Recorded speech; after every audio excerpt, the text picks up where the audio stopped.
Hi, and welcome to FindLaw's 5 and 5, the show that takes you through 5 interesting legal stories from FindLaw.com in about 5 minutes.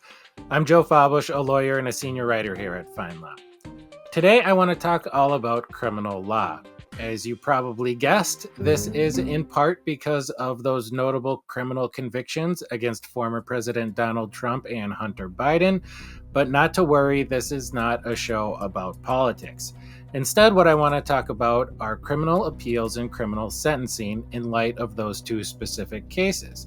But before we get into that, let's talk a little bit about some criminal law issues that might be a little more applicable to the rest of us. Here we go. So this is something I've done.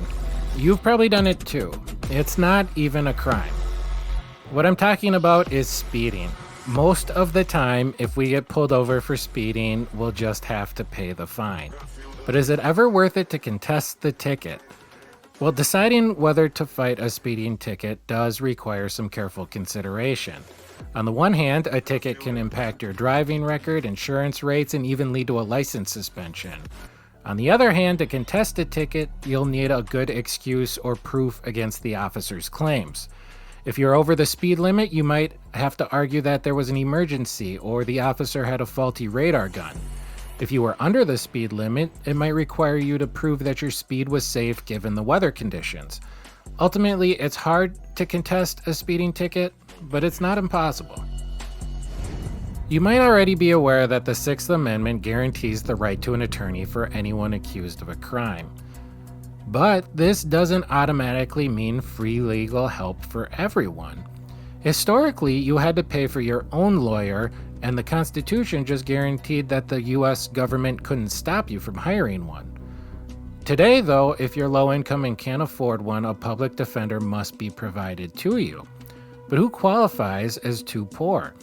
Well, it varies by state and local rules, but courts will review your financial situation before deciding whether you can or cannot afford a lawyer.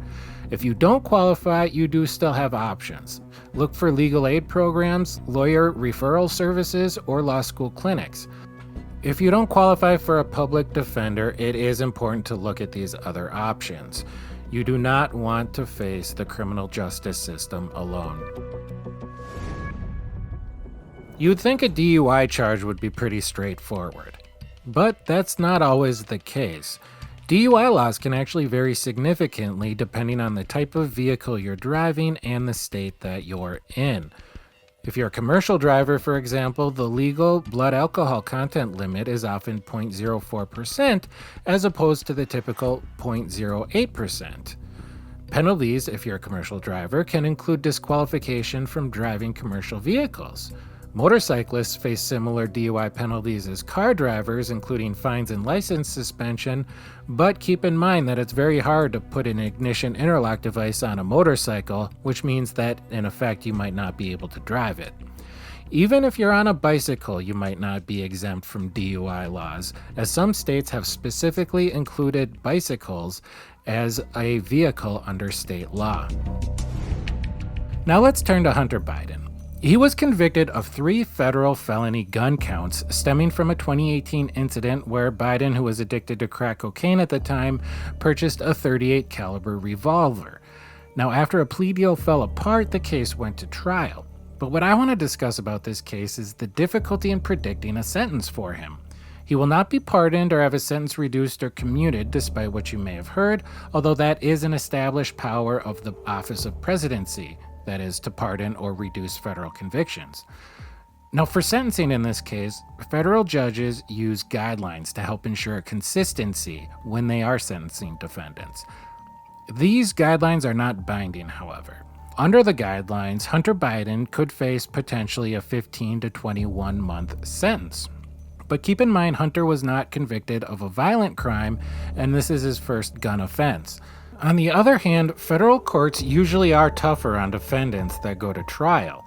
All of these will be factors considered when determining his sentence, and that's not even including separate tax evasion charges in California that further complicate matters. So will we see Hunter Biden in prison? I have no idea. Finally, let's turn to Donald Trump. In a historic first, a former president and current presidential candidate has been convicted on federal felony charges. These were also for lying to the government, albeit under very different circumstances than Hunter Biden. We'll find out about sentencing in this case soon enough. So instead, what I want to talk about are criminal appeals. Every criminal defendant has the right to appeal, and in every trial, there are numerous potential grounds to appeal. But it's important to keep in mind that a successful appeal does not mean that the defendant is declared innocent. Instead, an appellate court declares a mistrial, and prosecutors have the decision on whether to retry the defendant for the same crimes. Now, Trump is, of course, appealing, and this process could take months or even years. It will focus on various legal grounds, such as procedural issues and witness testimonies, particularly involving Stormy Daniels. But I want to note something else here. Even if Trump is sentenced to time in prison, he could stay out on bail for the duration of his appeal. Now, you may be thinking, well, if Hunter Biden and Donald Trump can both appeal and drag out their cases, why doesn't every criminal defendant do this? Well, the answer is money. All right, well, that wraps it up. I should get out of here before I too am federally indicted.